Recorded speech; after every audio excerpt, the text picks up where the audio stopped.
This is RedPubPod. RedPubPod. RedPubPod. RedPubPod. a podcast RedPubPod. from Redhawk Publications. RedPubPod. RedPubPod. RedPubPod. Good morning, good afternoon, or good evening, all you folks out there in podcast land. This is Robert Canipe coming to you live on RedPubPod, along with Patty Thompson, our acquisitions editor, and the Big Poobah, who will probably not be speaking much this evening because he's got a little bit of a horse in his throat, Richard Eller. We're here today with a new acquisition for Redhawk Publications, poet Tony Robles. I did pronounce it correctly, didn't I? Yes, absolutely. Okay.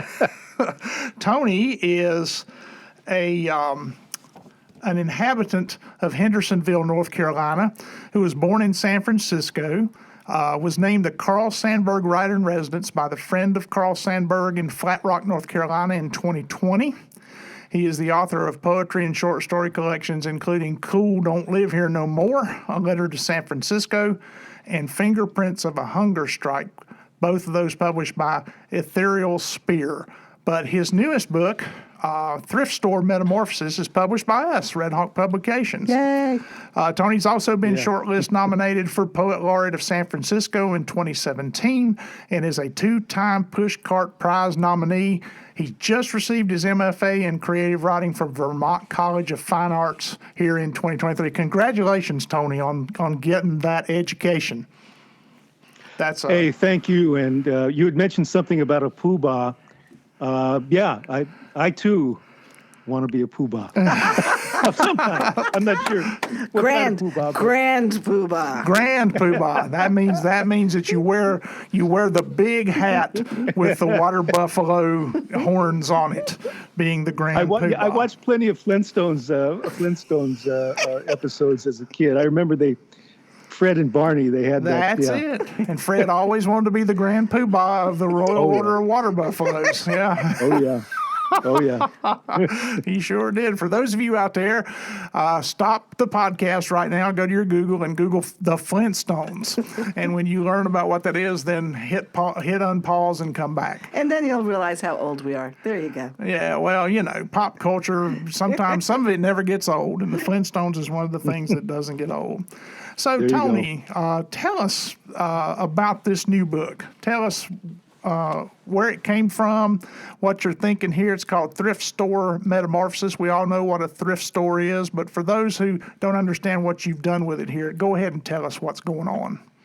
Well, first of all, thank you for having me on your podcast. It's really wonderful. Thrift Store Metamorphosis, it came about a couple of ways, a convergence of different circumstances. I was in school at Vermont College of Fine Arts, as you have mentioned, and there was also the pandemic, and I needed a job that provided flexible hours. So I found a job working along the Asheville Highway at a thrift store that, it's a thrift store that everybody knows, that has thrift stores from here all across the country. So I ended up working at the thrift store, and what I found in working as a cashier and a donation specialist was that the medium of exchange, while it's money, that really the medium of exchange that I got out of it in just in my observations of what was going on in the thrift store was more human and more spiritual. And what I saw was a cross-section of the Hendersonville community. What I saw was not so much what people were buying from the thrift store, but rather what they brought to the thrift store, what they left behind in their gestures, their movements, their voices, a lot of the unsaid things that transpire under that roof, because it is kind of a world of its own, the thrift store. And what I found was just a cross-section of a community, really, that in the short 5 years that I've been here has kind of transformed. There, a lot of different types of people, a lot of different people from different backgrounds, different parts of the country that were coming into the thrift store. And, what I picked up on really was what they brought rather than what they left with. And I do touch on what they left, what they left with, and what they may have donated, to the thrift store. But I saw it as a world that was quite profound, and that's what I tapped into. It really is quite profound. As I read this book in its infancy when we first got together and you first sent us the first draft of it, I noticed how heavily it leans into this idea of redemption. And it's not just the redemption of human beings, but the redemptions of the things that human beings own and the things that human beings consider to be important. Right out of the gate, I think it's the second or third poem in the book called Thrift Store Phone Call. Yes. Just flattened me when, the narrator of the poem takes a rotary dial phone that had been donated and it rings. And it's the narrator's grandfather saying to him. Well, we did get a burgundy rotary phone that Right. was donated, and it was the exact same phone of my grandfather and my grandmother. And I still remember their number. It was Skyline 13046, which was a very special phone number in my life. And when I saw that phone, it just brought back a lot of memories. I may have, traveled 3,000 miles from San Francisco to the Blue Ridge Mountains in Hendersonville, but a lot of things from my past, it seemed, found me, and that was one of them. It found me, so that you can't really get away. I mean, those things come back, and somehow there's reconciliation. I mean, there were things that happened, things that perhaps were not so pleasant, that were associated with different items. For instance, a derby jacket that we used to wear in San Francisco. I came across one of those in the thrift store, and I remember, not feeling worthy enough to wear one because, the kids, bad kids, tough kids used to wear those, and I was never that. And I remember getting picked on by kids that a little older than me that wore those jackets. And when that jacket came to the thrift store, I actually put it on and it fit me, and I felt like I had come full circle, that I kind of earned the right to, I felt like I earned the right to wear it. And that in that moment that I put it on, it was kind of like, hey, everything's cool, man. You're here now, but the folks in San Francisco ain't forgot about you. We love you, and it's everything's okay, So that's the way I kind of looked at it. And see what a marvelous metaphor that is, because when you take that jacket off, you realize that you don't need that symbol anymore. And that's the marvelous metaphor in this book of the things that people own and the worth that people assign to things. Every poem in here has something to do with, and I love the idea that you had a job description, Receiving specialist? what was it? A specialist of You were the receiver? I was, let's see, a Donation? donation specialist. A donation specialist, yeah. Yeah, that's fascinating. Because when you did that, did you decide what went out on the floor? Did you decide the price of it? No, actually, I had a supervisor that would do that, and I was responsible for, putting them on the appropriate shelves. But there were times where things would come in, like a portrait of an elderly couple. We would have pictures from photo albums that came through that you didn't know who they were, and I always felt that there was a kind of a disembodiment there. How we're kind of a throwaway society, and I thought, wow, what's the story behind these people in these pictures, and not just new pictures, photos that were quite old in some cases, but and then you had people that were donating things that they didn't want to part with, perhaps things that belonged to the grandparents or their parents that they just couldn't they just couldn't keep. So I always kind of handled those things with a level of respect, that there was some kind of a spirit that remained in the patina that, to me, I think there was a responsibility and there was a privilege in being able to create something beautiful and to create something that resembled art that would honor that, and in a way, and in kind of in an indirect way, honoring the community at large. That's out there. If you don't mind, I just wanted to jump in and thank you because, as Richard and Robert know, about 2 years ago, I lost my stepmom, and she lived literally less than a mile from. We won't name the store, but we'll call it Bad Won't, and just do the opposite. And you know the name of the store I'm talking about. Yeah. Live less than a mile. And I was by myself cleaning out a 3-bedroom, 2-bathroom in 2 weeks, and I was going there a minimum of 3 to 4 times a day.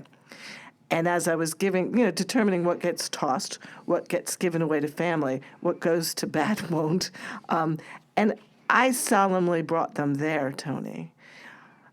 Because I realized this is my stepmom, my dad. This is 30, 40, 50 years of memories that I don't have them, but I want someone else to have these 3 crock pots.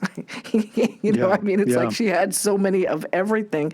But I brought it solemnly there, and I'm kind of honored to feel that, at least with you, you understood what we were going through as we donated it to the organization. Oh, this is exactly what this book does. This book personifies and exemplifies that. Yeah. On page 19, there's a poem called Donation, and about halfway down, it says, a man pulls up to the donation area, opens the door to his truck. A white man, mid-60s, a black woman, a bit younger, wearing a New York Yankees cap. I'd like to donate something, he says.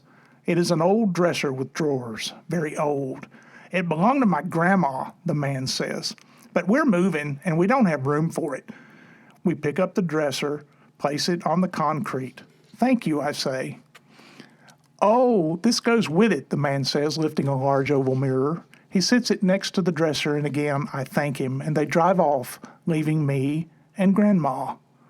I attach the mirror to the dresser and look at its oval shape, and I somehow see the shape of an eye, the shape of the sun above hitting flower, giving rise to her voice.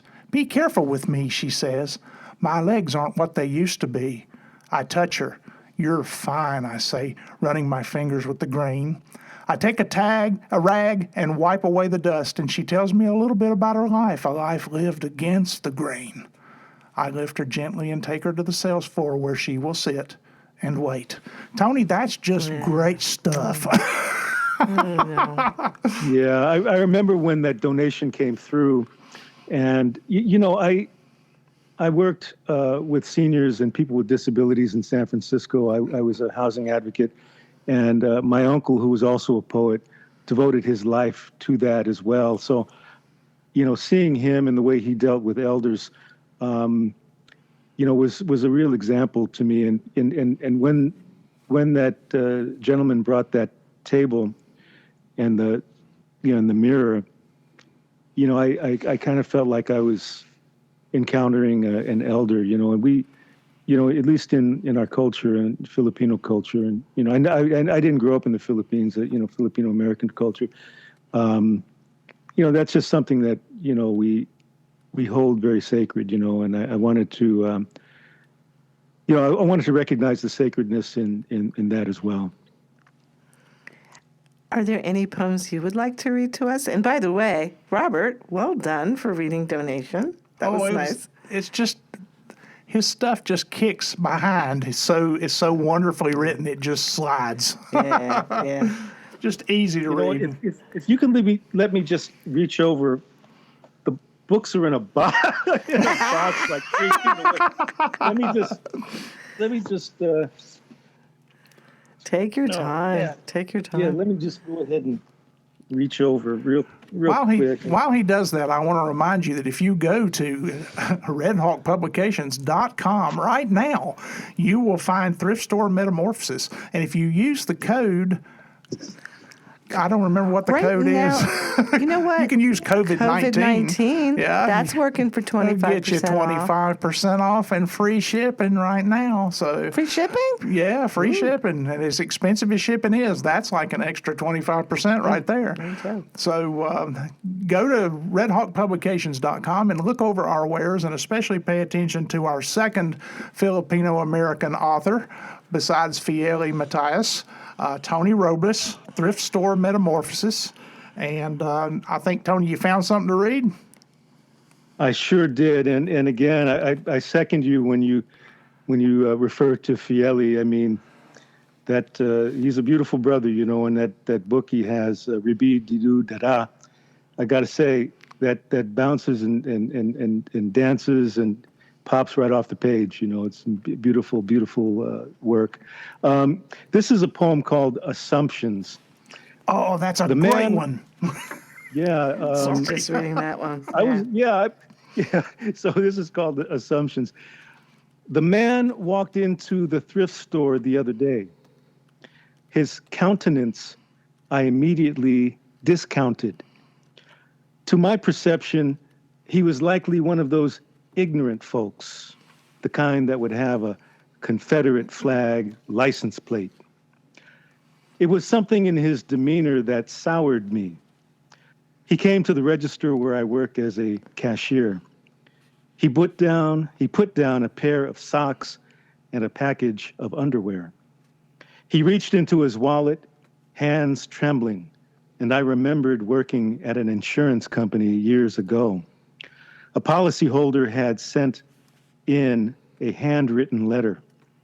The writing, a frenzy of shakes and quivers, words struggling to fit within the confines of a lined sheet of paper. Where'd this guy learn to write? I laughed. I found out later that the man had Parkinson's disease. I felt bad for making fun of him. And the man in front of me takes money from his wallet with a quivering hand. I place his underwear and socks in a bag, hand him his change. Thank you kindly, he says, leaving me somewhat shaken. There are very few writers. Now, there's a lot of writers, but there are not a lot of writers that will turn the mirror on themselves to actually showcase their own abilities to misunderstand. This poem stands out to me because of the assumptions, and we all do that. We assume, we look at people and we draw conclusions based on how somebody looks, and I think it's marvelous that you turn the focus on yourself. Yeah, that's it's an interesting thing when you can turn the mirror, on yourself and kind of examine, the things that you bring, some of the thoughts and notions that you have. I remember Wanda Coleman, the great LA poet, who would talk about, I think what she said was, when you turn those eyes on yourself, to look at yourself the way other people look at you, and then turn those same eyes on yourself and look at yourself and what you get out of that. What is it that you see? I think she says to be forewarned is to be forearmed. It was something like that, but it was something pretty profound. And I admire Wanda Coleman a lot, to the extent where I can't really read her that much because she's so good that I'm unable to write myself for like 3 weeks. Oh, you get Tolstoy syndrome. Because when we read Tolstoy, we all of a sudden go, well, there's no use in me writing because Tolstoy is already the most wonderful thing. So, exactly. Could I ask you to indulge me by going over to page 64 and reading for us the poem called "The Woman Who Looked Like Nina Simone"? It's kind of funny that you would ask about page 64 because that happens to be the year that I was born. Oh, wow. This is another one of my favorite poems in the book, too. It just happens to be on page 64.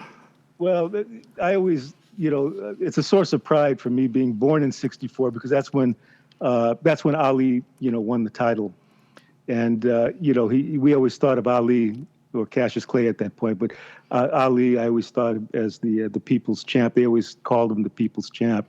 And I always wanted to be a people's poet because I'm very much inspired by people. And my uncle, my late uncle, was very much a people's poet as well. But yes, the woman who looked like Nina Simone. You caught my eye, even with your mask, a pandemic badge of the mouth, yet your eyes spoke as you moved about the store. Black woman under the glare of fluorescent light, waiting in your own music, your own rhythm, while the canned music played over the thrift store speakers. And Nina's voice comes through suddenly, singing, birds flying high, you know how I feel. Breeze drifting on by, you know how I feel. It's a new day. And the thrift store is not far from a place called Tryon, birthplace of Nina Simone. And the store is where people try on this, try on that. But Nina never fit in Tryon, or maybe Tryon never fit her. The woman walks past the fitting room into another light, befitting a queen, moving as such, waiting deep in night stars, past the cutting glare of fluorescent light. And I did see a woman who looked like Nina Simone, and when she walked in, I just said, "Oh man, this can't be happening. This can't be happening." You know? Because out of the music that's being played in the store, suddenly you're getting Nina Simone coming from the music, right? Yeah, well, you know, it's funny. There were interesting playlists that were coming through that in-store music Muzak machine that they would have, and sometimes there would be a song that meant something. You know, there was one, I think Janis Joplin, "Take Another Little Piece of My Heart," and that reminded me of sometimes there were things in the thrift store that I wanted that held some kind of meaning for me, and then somebody would buy them, and but I always listened to the music too, because there was just certain songs that would come through that would kind of remind me of different things, so it was kind of part of the whole, right? The soundtrack of it, and then you had the the human commerce that was going on, and I just felt fortunate to be able to to pick up on it and just kind of take it in, and then in a lot of ways, seeing the people in the store and communicating with them as a cashier, it was kind of a collaborative effort, because had I not been in that position, the poems wouldn't have come. So I felt like it was kind of a collaboration, I will a surreptitious collaboration, not like we're sitting down and saying, "Hey, you're really inspiring me to write this." It's transactional, and what you said is something similar that we've heard other poets say on the podcast. I think about Scott Owens when he mentions a good poet's going to be present. They're going to be there, and they're going to see and take it all in. And, we recently, Redhawk Publications recently had a book fair, September 30th. And, Tony, we were blessed to have you come. Many of our poets and authors were there. And sure enough, Scott Owens is writing a poem during the book fair, because that's what he does. That's what a poet does. They're present. They're looking at the transactional. You're not just selling your book, talking to people, but you're getting from them. They're getting from you, and a good poet's going to observe. So that observation is everything. Yes. I have a question for you about the reception of this book, because we happen to know while you were living in the Hendersonville area, you still have very close contacts and relations on the coast, out in the Bay Area. Has the reception to this poetry collection been different or a little bit the same between the folks who were buying it in North Carolina, say, versus those that are buying it in California? It's interesting. The people in California, because I'm pretty much have been kind of known as a California or a San Francisco writer. What I'm really proud of is the fact that I've been able to go to another setting, and live in another place and write about that place, and to be kind of one with that place. So I'm really proud of that. The reception of it, they're two different places. You got the North Carolina mountains here. I think Ron Rash was saying that, when you're in the mountains, you're reminded about how small you are, right? And that, you feel enveloped in safety in the mountains, but sometimes you might feel restricted as well, given, your position in relation to these looming mountains. But in San Francisco, you have the hills. So I kind of live between two worlds. I have one foot here in the mountain here, and I have one foot in the San Francisco, the rolling hills of San Francisco. The reception here has been good. We had a book launch at the Buzz Cafe, which is a non-alcoholic cafe, and it was really good. The people in California have been very, they've been very supportive.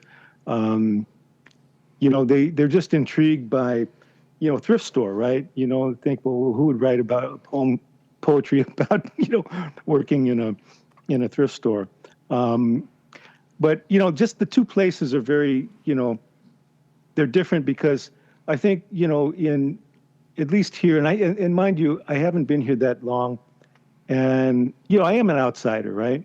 So, just the vibe and the temperament, it's different here because in some ways, you don't know really, there's the politeness here, right? You got the politeness and the civility and that kind of veneer, right? But at the same time, you sometimes don't really know where you stand. You don't know quite where you don't really know because you have the politeness and you don't really know. But we do know that the mountains are there and the mountains stand, right? And you can be in the shadows of the mountains and you can have a foot in the mountains. You could be in different places in that mountain, right? You could be on top of the mountain. You could be, yeah, So, yeah, I mean, that's an interesting conversation because, you have the politeness down here, which is good, but there's also a thin line between, being nice and being kind. And those are not necessarily the same thing. So I'm still really kind of getting to know where I'm at right now. I've only been here 5 years, but in all honesty, when I got here, having come from San Francisco where, the native-born San Franciscans are on the bottom of the barrel, that we're the furniture that came with the place and that we have an influx of people that move there constantly.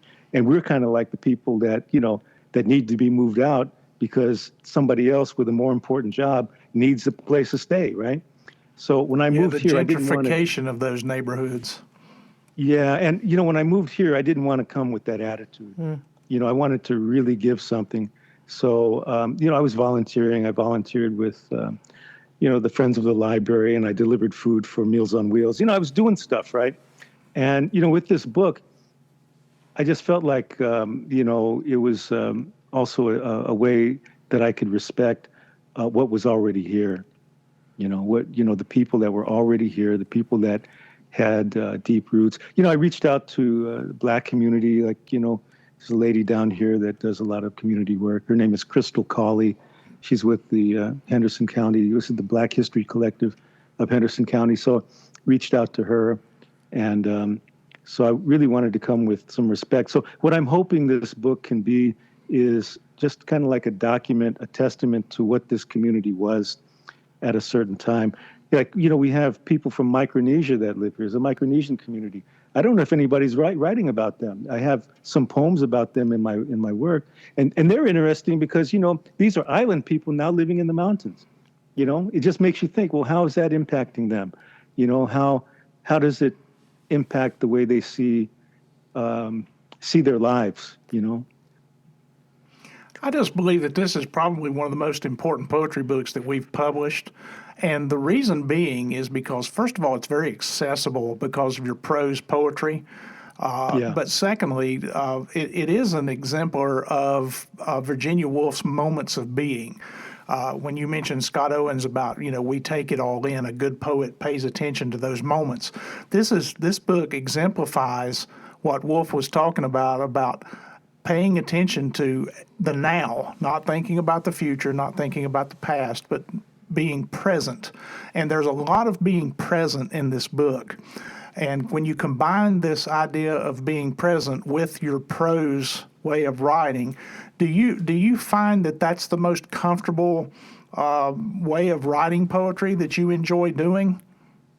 Yeah, I mean, it's I get immersed because I kind of live in metaphors, and I kind of see metaphors all over the place. So they have to kind of come out in that form for me, as in terms of just being an artist. And a lot of the poems that I've written, a lot of them have to do with when I'm at work, when I'm at my job, and the deal that I've kind of struck is that, okay, I have a job and I'm going to have to work, and I'm going to have to invest a certain amount of hours and certain amount of time, but I need to get something out of this deal. I need to get something beyond money. So that, if those things feed my art, then we're even. That's the way that's the deal that I've brokered, because and the thing is, there's never any shortage of inspiration. There's always something, right? I'm working in a warehouse right now, and there's there's a lot of inspiration that comes there. So yeah, observing and seeing the metaphors and seeing the absurdities and seeing the beauty, and trying to reconcile that and bring it to some kind of light that people can relate to. This idea of self-awareness, I think there needs to be a class taught to give this skill to people.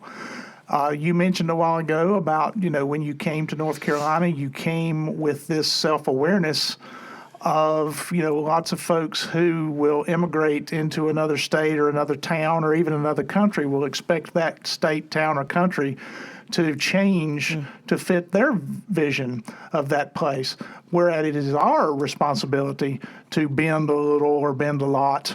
So we have to have the self-awareness. When you came, you began volunteering, you began instituting yourself into the neighborhood, doing things. I think that's what all humans need to have more of, is that self-awareness and that ability to self-criticize and see ourselves. And a book like this does that. Each one of these poems, each one of these little transactions, each one of these examinations that you've made of these clients and of these customers and of these items, it just pours self-awareness onto the reader, and it's very easy to read. It's not deep metaphor, but the metaphors are beautiful. So I think we need to have more work from Tony Robles on. Yeah. It's the warehouse metamorphosis. Is that in the future? Hey, maybe where the warehouse things are. Oh. Well, I'll tell you what, this all makes me realize why you are the people's poet. You know what I mean? You're taking transactional relationships for the good and for the betterment of people.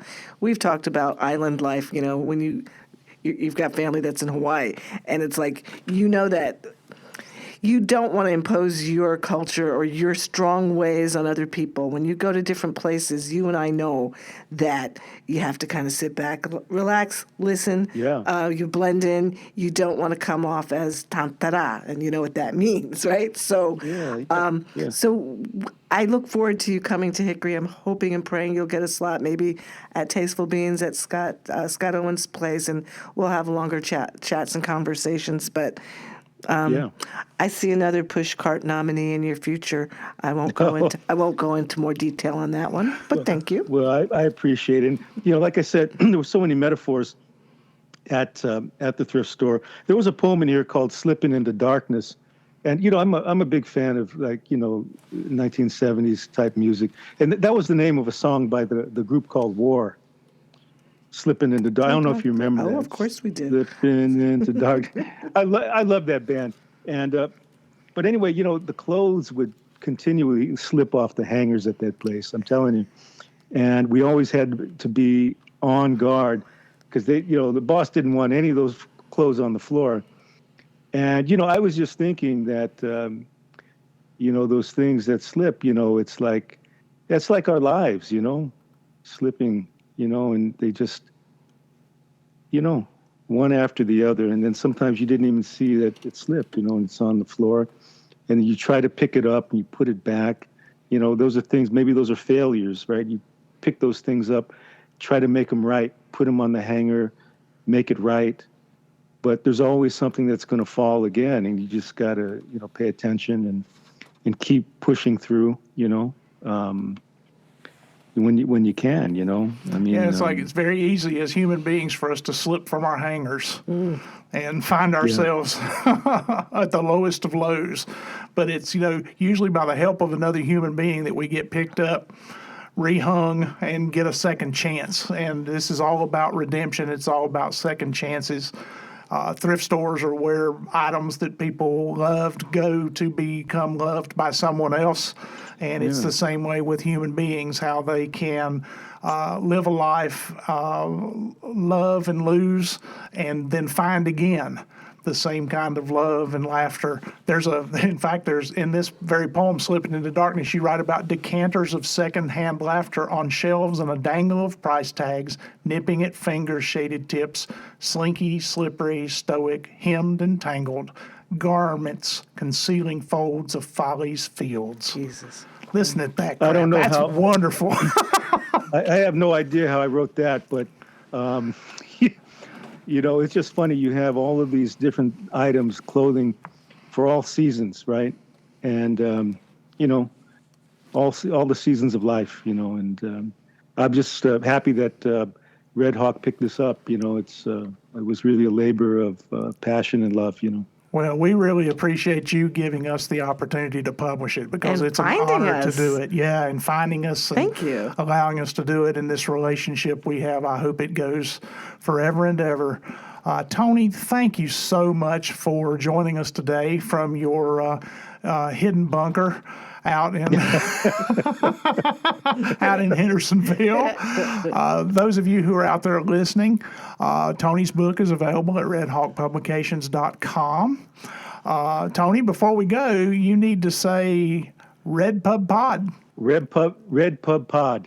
I'd like to thank Tony Robles for joining us today. Thanks to the Grand Poobah, Richard Eller, for running the boards today and making sure that we sound good. Thanks to Patty Thompson for her acquisitions and editing and overall friendship. And thank you, the listener, for listening to us at RedPubPod and supporting Redhawk Publications. Without you, the reader, the buyer, the supporter, we can't make it. So thank you so much for listening, and we will talk to you in a couple weeks, I guess, maybe, or a couple days. I don't know when we'll show up. Just wherever you get your podcast, just keep checking. And don't forget to like, share, follow, and subscribe. Yeah, there you go. All that good modern stuff that I keep forgetting to mention.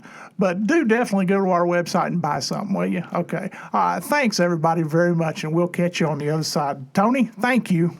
RedPubPod. Thank you. RedPubPod. Join us again for RedPubPod. RedPubPod. RedPubPod. RedPubPod. RedPubPod. RedPubPod. a podcast RedPubPod. from Redhawk Publications.